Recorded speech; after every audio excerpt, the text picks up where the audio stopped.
Hola, ¿qué tal amigos de Mundo Ejecutivo? Mi nombre es Matías Morales y los voy a estar acompañando no ya para hacer el resumen semanal al que los tenemos acostumbrados, sino para recordar lo más importante de lo que ha sucedido este año en Medio Oriente, con la continuación del conflicto entre Israel y Hamás y la consecuente crisis humanitaria en la Franja de Gaza, la operación israelí contra el Líbano y la posterior firma de la paz, una frágil paz con Hezbolá que ya fue violada en varias oportunidades, la orden de detención contra el mandatario israelí Benjamin Netanyahu y su ex ministro de Defensa, Yoav Gallant, por crímenes de guerra y mucho más. Así que ya mismo nos ponemos en marcha con el programa. Acompáñennos. Y vamos a comenzar el programa hablando del conflicto en Medio Oriente. Israel aumentó la posibilidad de que el conflicto se expandiera por la región, al haber bombardeado en Siria un edificio anexo a la embajada iraní, matando a 14 personas, entre los que se cuentan 7 miembros de la Guardia Revolucionaria, incluido el líder de las operaciones en el exterior, Mohammad Reza Zahedi. Además, se destacó que el edificio destruido servía de residencia para el embajador persa Hossein Akbari, aunque no se encontraba entre las víctimas, y posteriormente denunció que Israel actuaba en contra de las leyes internacionales. Poco más tarde, Teherán prometió que el ataque tendría una respuesta decisiva, lo que hizo que Israel declarara la alerta máxima en todas sus sedes diplomáticas. Algunos días antes, Israel ya había atacado suelo sirio, matando a 53 personas, de las cuales 38 eran soldados y 7 miembros de la milicia libanesa Hezbolá. Pero el hecho de que ahora haya apuntado contra objetivos iraníes despertó el temor de la comunidad internacional. Además, la posible implicación de Irán en el conflicto que tiene lugar en Gaza hizo que aumentaran los precios del petróleo, ya que el estrecho de Hormuz podría quedar bloqueado. Pero mientras tanto, en Gaza, Israel se retiró del hospital Al-Shifa, el más importante del territorio, tras 2 semanas de asedio, y lo dejó completamente destruido, en una operación que le permitió, según Israel, matar a 200 combatientes y arrestar a cientos de sospechosos, mientras se denuncia que muchos de los cuerpos abandonados en el hospital, algunos en estado de descomposición, presentaban signos de haber sido torturados y ejecutados, incluso médicos y enfermeras. Ataque contra el consulado de Irán en Siria. La televisión estatal iraní atribuyó el bombardeo a Israel y señaló que al menos 5 guardianes de la revolución murieron. Agregó que entre las víctimas está un alto mando de las fuerzas Quds, que es el brazo de operaciones exteriores de los guardianes de la revolución. Mientras que el Observatorio Sirio de los Derechos Humanos, una ONG con sede en el Reino Unido que cuenta con una amplia red de informantes sobre el terreno en Siria, dio cuenta de al menos 8 personas fallecidas. Irán prometió una respuesta decisiva tras la agresión. Medios estatales iraníes afirmaron que el ataque destruyó por completo el edificio contiguo a la embajada iraní y que el embajador de Irán en Siria resultó ileso.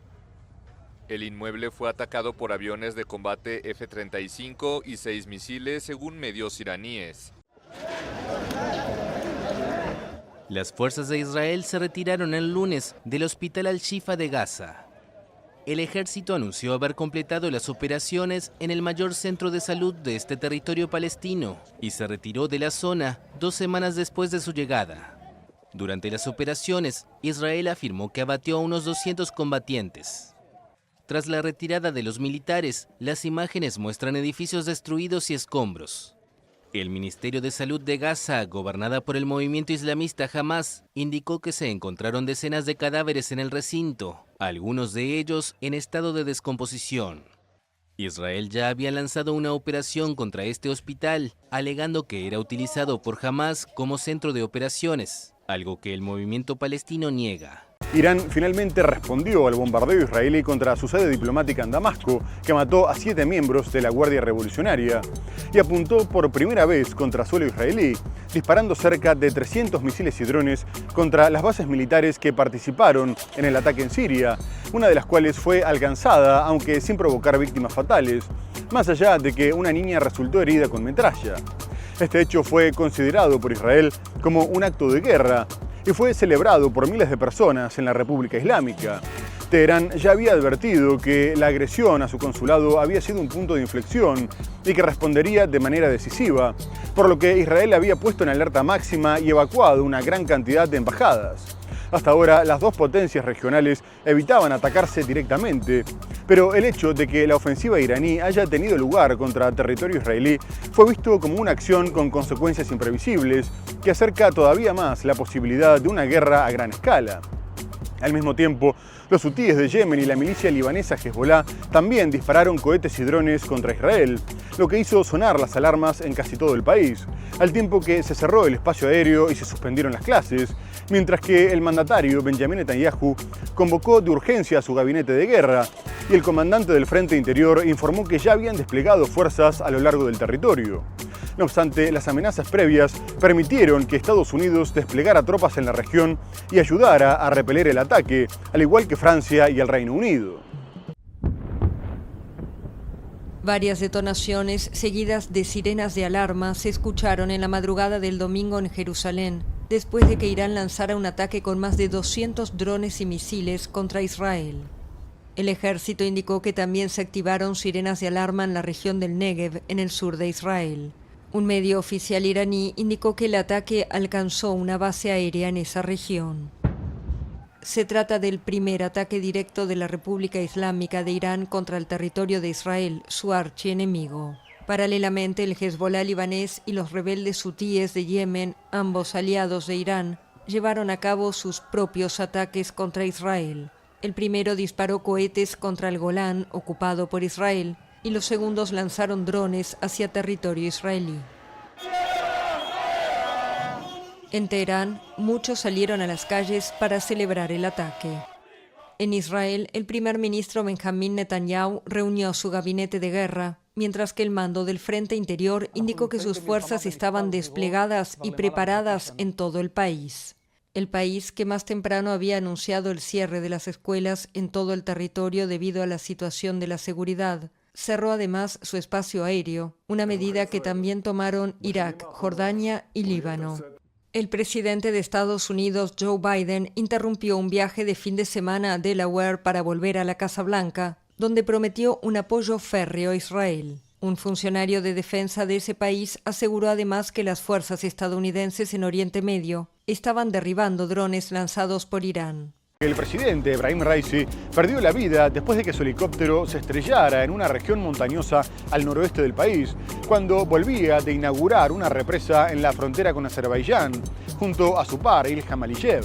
Además, también perdieron la vida el resto de los pasajeros, entre los que se encontraba el ministro de Exteriores Hossein Amir Abdollahian, el gobernador de la provincia de Azerbaiyán Oriental, Malek Rahmati, y el encargado de la seguridad del presidente. A su vez, se destacó que los otros dos helicópteros que integraban la comitiva aterrizaron sin problemas.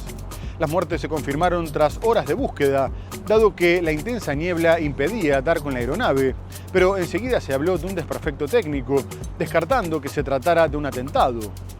No obstante, el exministro de Exteriores del país, Javad Zarif, culpó a Estados Unidos del incidente, afirmando que se había producido por las sanciones occidentales que prohíben la venta de aeronaves y piezas de aviación a Irán, aumentando la inseguridad de los vuelos. Una postura que fue compartida también por el ministro de Exteriores ruso, Sergei Lavrov. De cualquier forma, después de que se confirmara que no había sobrevivientes, miles de personas se concentraron para rezar por Raisi, mientras que en el exterior su muerte fue celebrada por los detractores del régimen teocrático, en un momento en el que está siendo muy cuestionado en medio de las protestas por la obligación de las mujeres a llevar el velo islámico. Por su parte, el líder supremo, el ayatolá Ali Khamenei, declaró 5 días de luto nacional y le dio el visto bueno al vicepresidente primero, Mohamed Mokber, para que asuma como presidente interino y organice elecciones presidenciales para el 28 de junio.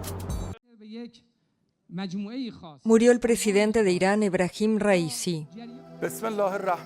Su deceso fue anunciado el lunes tras el hallazgo de los restos del helicóptero en el que viajaba el domingo y que se accidentó cuando sobrevolaba una región montañosa en medio de la lluvia y una espesa niebla.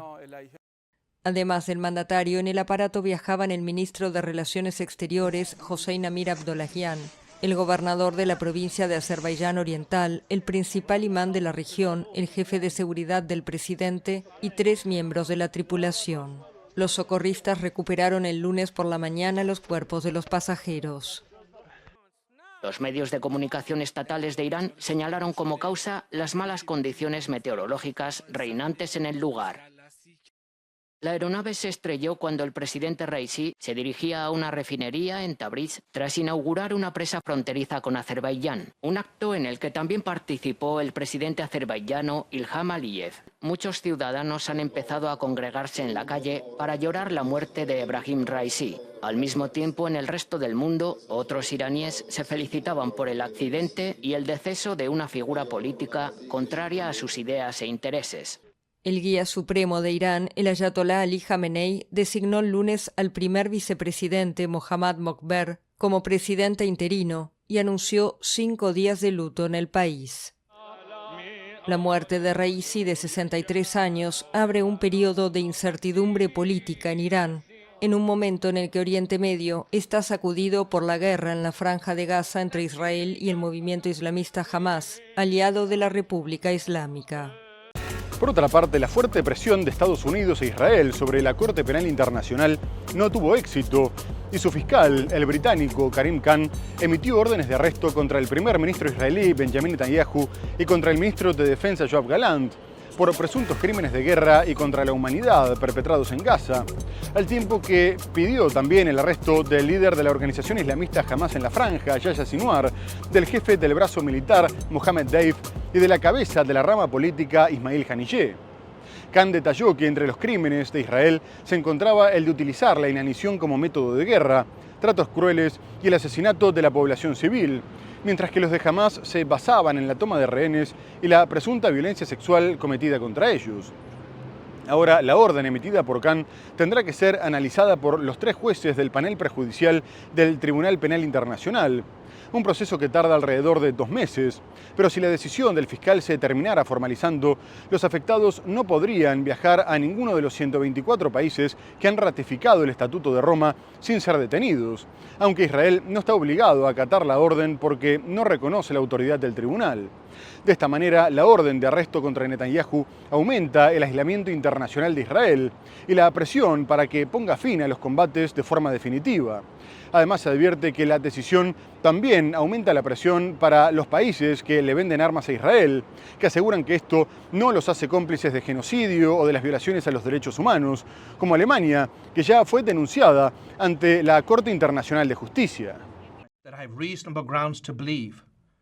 El fiscal de la Corte Penal Internacional, Karim Khan, anunció el lunes que solicitó órdenes de arresto contra el primer ministro israelí Benjamin Netanyahu y 3 dirigentes del movimiento palestino Hamás por presuntos crímenes de guerra y contra la humanidad.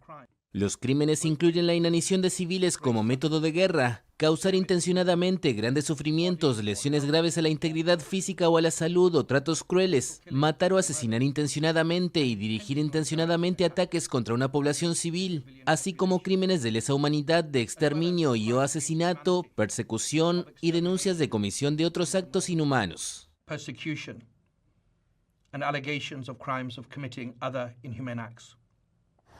Según Khan, los crímenes forman parte de un ataque generalizado y sistemático contra la población civil palestina en cumplimiento de la política estatal. Los cargos contra dirigentes de Hamás, entre ellos Yahya Sinwar, líder del movimiento islamista, incluyen exterminio, violación y otras formas de violencia sexual y toma de rehenes como crimen de guerra en Israel y en Gaza. La solicitud también afecta a Mohamed al-Masri, más conocido como al-Deif, jefe de las brigadas Esedin al-Qassam, el brazo militar de Hamás, y a Ismail Haniyeh, líder del buró político del movimiento palestino. Hay motivos razonables para creer que los rehenes secuestrados en Israel, sacados de sus hogares, de sus comunidades, han sido mantenidos en condiciones inhumanas y que algunos han sido sometidos a horrendas violencias sexuales, incluida la violación, mientras permanecían en cautiverio. Además de las condenas internacionales, hubo protestas en todo el mundo y en París llegaron a concentrarse 10.000 personas cantando "Todos somos niños de Gaza" y acusando al mandatario Emmanuel Macron de ser cómplice de los crímenes de Israel, pero terminaron siendo fuertemente reprimidos por las fuerzas de seguridad. Y las reacciones continuaron, ya que los ministros de Exteriores de la Unión Europea decidieron convocar el Consejo de Asociación Unión Europea-Israel para pedir explicaciones sobre lo sucedido, dado que el acuerdo tiene una cláusula que exige el respeto a los derechos humanos, motivo por el cual España e Irlanda vienen pidiendo que se revise la relación, al denunciar que Israel no cumple con las condiciones.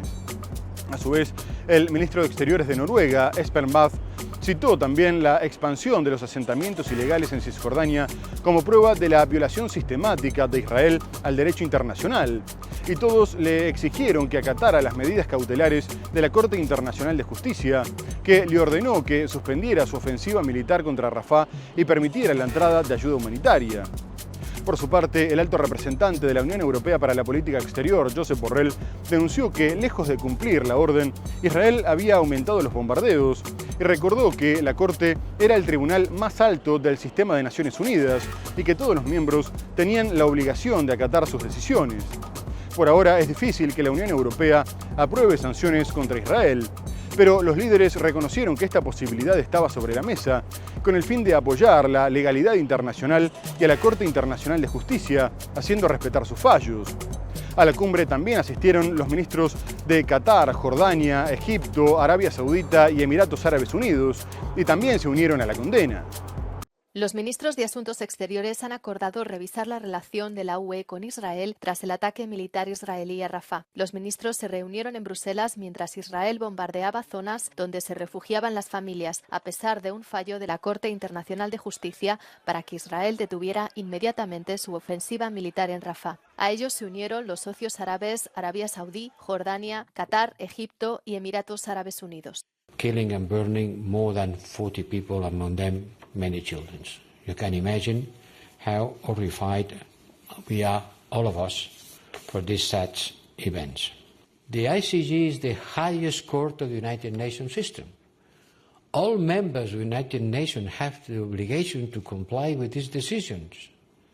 We at the European Union, we have been built from the ruins of the Second World War and been always a strong supporter of the International Court of Justice. El acuerdo de asociación de la UE con Israel contiene una obligación jurídicamente vinculante para ambas partes de comprometerse con los valores de los derechos humanos. Irlanda y España han estado pidiendo una revisión, alegando que Israel lo está violando con sus ataques en Gaza y con la violencia en Cisjordania. Right now we have extreme violence in Gaza. We have Israelis living in fear of terrorism and rocket attacks, and we have settler violence and the expansion of illegal settlements in the West Bank. We have argued that we also need to deal with the Palestinian issue. Además, también se cuestionó la legalidad de la operación, dado que los comandos israelíes entraron en un camión que simulaba transportar ayuda humanitaria y que había partido del muelle instalado por Estados Unidos para llevar suministros a los refugiados. Asimismo, se destacó que era manejado por una soldado mujer vestida de civil. Pero lo que los israelíes describen como ingenio es una violación del derecho internacional humanitario que prohíbe aparentar un estatus civil o utilizar vehículos humanitarios para ganarse la confianza del enemigo, mientras que el Estatuto de Roma del Tribunal Penal Internacional clasifica la muerte a traición como crimen de guerra. Por su parte, la organización no gubernamental Euromed Monitor pidió investigar si el muelle de Estados Unidos se había utilizado con fines militares, contribuyendo a la muerte de los 274 civiles, mientras que Washington respondió que había participado en el rescate, pero solo proporcionando datos de inteligencia para la ubicación de los rehenes. Y mientras aumentaba la polémica, el ministro del Gabinete de Guerra, Benny Gantz, que además es uno de los principales líderes de la oposición, cumplió con su promesa y renunció a su puesto en protesta por el hecho de que el gobierno de Benjamin Netanyahu se negara a presentar un plan de posguerra. El mandatario le había pedido que no lo hiciera porque tenían que permanecer unidos, pero Gantz no cambió su decisión, acusando al primer ministro de perpetuar la guerra para mantenerse en el poder y pidiendo elecciones anticipadas. La decisión del ex ministro de Defensa no tiene consecuencias inmediatas, pero aumenta la presión sobre Netanyahu y lo hace depender todavía más de sus socios de extrema derecha. Dimite el ministro de Defensa de Israel. Benny Gantz reclama al primer ministro Benjamin Netanyahu la convocatoria de elecciones. Las encuestas le ofrecen buenos resultados a Gantz. לצערי, נתניהו מונע מאיתנו להתקדם לניצחון האמיתי שהוא ההצדקה למחיר הכואב והמתמשך. לכן, אנחנו עוזבים היום את ממשלת החירום. בלב כבד, אך בלב שלם. אנחנו מתייצבים היום למערכה על גורלה של מדינת ישראל לדורות קדימה. כדי להבטיח ניצחון אמיתי, ראוי שבסתיו, שנה לאסון, נצא לבחירות שבסופם תוקם ממשלה שתזכה לאמון העם ותוכל לאתגרים. אני קורא לנתניהו, קבע תאריך בחירות מוסכם. אל תיתן לעם שלנו להיקרע. La medida no representa de inmediato una amenaza para el primer ministro Benjamin Netanyahu, que todavía controla una coalición mayoritaria en el Parlamento. Netanyahu depende cada vez más de sus aliados de extrema derecha y de los ultraortodoxos sionistas. Su salida del gobierno deja a Netanyahu mucho más solo y le pone más presión, ya que Gantz es una de las figuras políticas más valoradas de Israel. El anuncio de su renuncia lo iba a haber hecho ayer, pero lo canceló por el rescate de los 4 rehenes retenidos por Hamas, entre ellos Noa Argamani, la joven de 26 años que hoy se ha podido reunir con su madre enferma y quien decía que quería ver a su hija antes de morir. Por otra parte, Hamas alcanzó un acuerdo histórico con 14 organizaciones palestinas, entre las que se encuentra Fatah, la base de la Autoridad Nacional Palestina, con el objetivo de conformar un gobierno de reconciliación nacional tras el fin del conflicto con Israel, que haga posible la unidad política de todos los territorios palestinos. Sin embargo, poco más tarde, Israel rechazó el acuerdo y el canciller Israel Katz criticó al presidente palestino Mahmoud Abbas por aliarse con Hamas, acusándolo de traicionar los esfuerzos de paz, mostrando su verdadera cara, y prometió que no dejarían que Abbas gobernara la Franja de Gaza. El acuerdo estaba siendo negociado por la presión internacional para desplazar a Hamas del poder y por las advertencias de que la unidad era fundamental para enfrentar los desafíos políticos y sociales en la región. La firma del pacto en Beijing también refleja el interés de China en mediar en el conflicto y fomentar la estabilidad en Medio Oriente, aumentando su protagonismo en el escenario internacional. De las reuniones también participaron Rusia, Argelia y Egipto, y posteriormente la vocera del Ministerio de Exteriores chino, Mao Ning, destacó la importancia del acuerdo para la creación de un Estado palestino independiente, con Jerusalén como su capital. El acuerdo de reconciliación es visto por algunos analistas como un paso positivo hacia la paz y la estabilidad, aunque otros son escépticos sobre su sostenibilidad a largo plazo, dado que las diferencias históricas y las rivalidades entre las diferentes facciones representan un desafío importante para el funcionamiento de un gobierno unificado, después de que Hamas expulsara a Fatah de la franja en el 2007. Hamas anunció el martes la firma de un acuerdo con otras organizaciones palestinas. El ministro de Relaciones Exteriores de China señaló que el pacto sellado por representantes de 14 grupos reunidos en Pekín contempla un gobierno interino de reconciliación nacional en Gaza cuando termine la guerra con Israel. Entre los firmantes está Fatah, la espina dorsal de la autoridad palestina presidida por Mahmoud Abbas y que ejerce un control parcial sobre Cisjordania ocupada. La enemistad entre ambos movimientos es conocida desde que en 2007 Hamas expulsó por la fuerza a Fatah de la Franja de Gaza, que gobierna hasta hoy.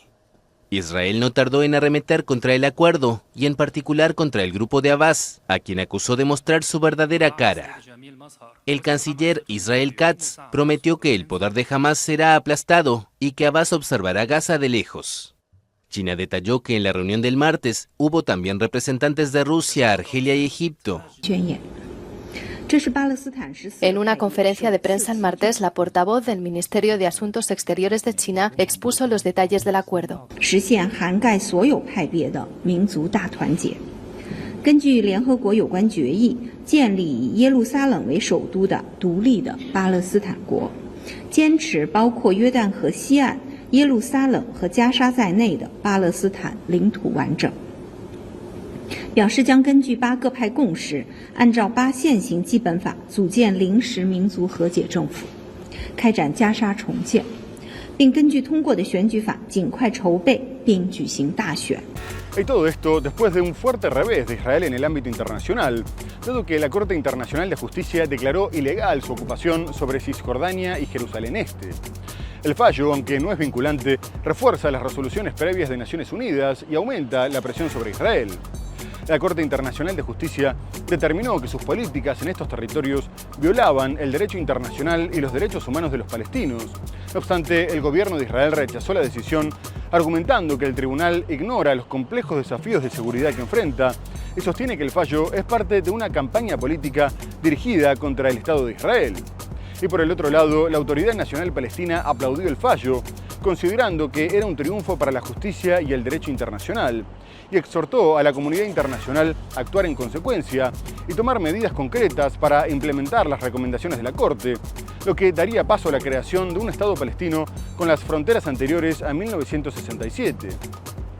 El fallo, además, tuvo lugar en medio de los intentos de Israel de expandir masivamente los asentamientos, por un lado con el aumento de ataques sobre los palestinos, tanto del ejército como de los colonos radicales, obligándolos a huir, y por el otro con decisiones políticas impulsadas por los miembros de la extrema derecha del gobierno de coalición, como el ministro de Finanzas, Bezalel Smotrich, o el ministro de Seguridad Nacional, Itamar Ben-Gvir. Asimismo, la resolución citó violaciones específicas a la Convención de Ginebra y otros tratados internacionales. Y en la comunidad internacional, algunos expresaron su apoyo y otros señalaron la necesidad de una solución negociada que también tenga en cuenta las preocupaciones de seguridad por parte de Israel. Con 11 votos contra 4, la Corte Internacional de Justicia dictaminó este viernes que la ocupación israelí durante décadas de los territorios palestinos es ilegal e instó a ponerle fin lo más rápidamente posible.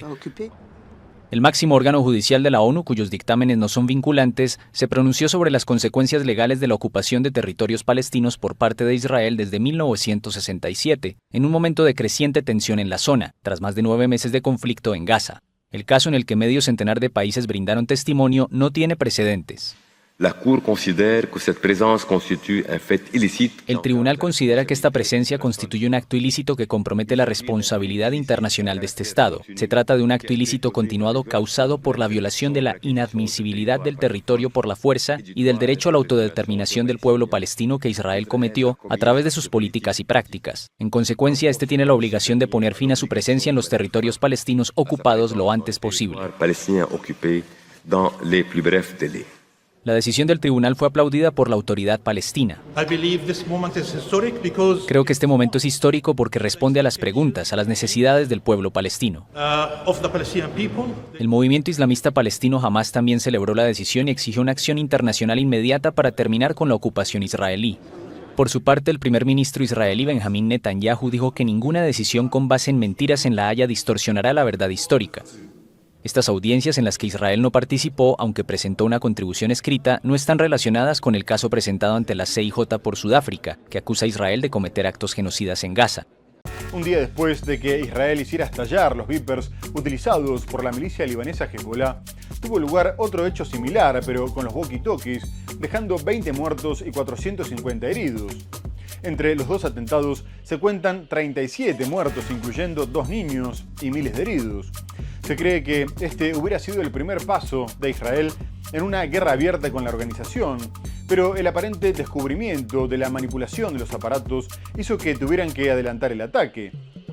Poco después, el secretario general de Naciones Unidas, Antonio Guterres, condenó los atentados y llamó a no convertir objetos civiles en armas, al tiempo que advirtió sobre el grave riesgo de una escalada dramática en la región. Rusia, a su vez, calificó los ataques como nuevo terrorismo, pero la reacción que se esperaba era la del líder de la milicia libanesa Hezbollah, Hassan Nasrallah, que se refirió a la agresión israelí como una masacre sin precedentes, que rompió todas las leyes y reglas de confrontación, sin tener en cuenta el factor humano ni ético. Además, reconoció que había sido un golpe duro, pero lo que generó preocupación en la comunidad internacional fue que dijo que el hecho podría ser considerado como una declaración de guerra, por lo que se multiplicaron los llamados a la calma. No obstante, Nasrallah prometió que pasara lo que pasara, iban a seguir apoyando a Hamás, tras lo cual el canciller israelí Israel Katz lo acusó de incendiar el Líbano en nombre de la organización que gobierna la Franja de Gaza. El jefe de Hezbollah, Hassan Nasrallah, dijo el jueves que la organización islamista libanesa sufrió un golpe duro y sin precedentes con el estallido de sus aparatos de comunicaciones y acusó a Israel de haber cruzado todas las líneas rojas. En un discurso retransmitido en directo, Nasrallah indicó que el enemigo quería matar a no menos de 5.000 personas al hacer estallar 2 días seguidos los víperes y walkie-talkies de miembros del poderoso movimiento pro-iraní, y prometió duras represalias contra Israel, a quien considera responsable del ataque.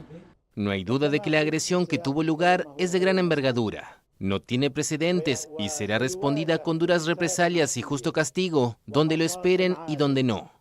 Nasrallah anunció una investigación interna sobre las explosiones que en 2 días dejaron 37 muertos y cerca de 3.000 heridos. Señaló además que su organización seguirá atacando a Israel desde Líbano en apoyo de su aliado, el grupo palestino Hamás, hasta el fin de la guerra en Gaza. Durante su discurso, aviones israelíes sobrevolaron Beirut a baja altura, rompiendo la barrera del sonido.